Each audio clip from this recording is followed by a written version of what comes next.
In today's video, I'm going to teach you how to create and review a profit and loss statement in FreshBooks. To get started, sign in to your FreshBooks account. Once you're logged in, you'll be taken to your main dashboard, where you can access the tools and financial reports available in your account. Make sure you're in the correct business profile if you manage more than one, so the report reflects the right data. Next, look over to the left-hand menu and click on Reports.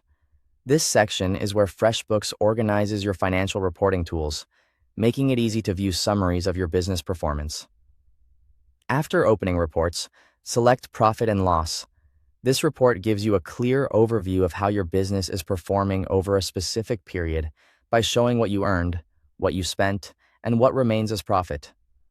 Once the report opens, choose the reporting period using the available date range options. You might select something like this year, last quarter, or another period that matches what you want to review. Picking the right date range is important because it determines exactly which transactions are included in the report.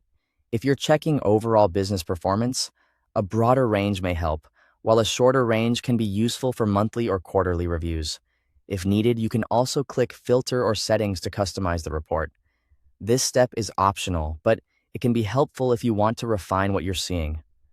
Depending on your FreshBooks setup, these options may let you adjust how the report is displayed or narrow down the information for a more focused view. After that, take a moment to review the report carefully. You'll typically see key sections such as income, cost of goods sold, gross profit, expenses, and net profit. Income shows the revenue your business brought in. Cost of goods sold reflects direct costs tied to what you sell. Gross profit helps you understand how much remains after those direct costs.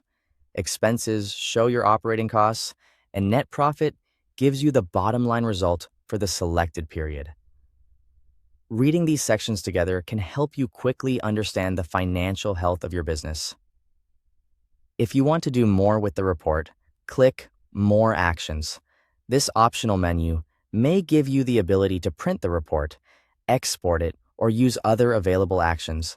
That can be especially useful if you need a copy for records, meetings, or accounting review. You can also click Send To if you need to share the report. This is another optional step, but it's helpful when sending the statement to a teammate, accountant, or advisor. That's it. You've successfully created and reviewed a profit and loss statement in FreshBooks.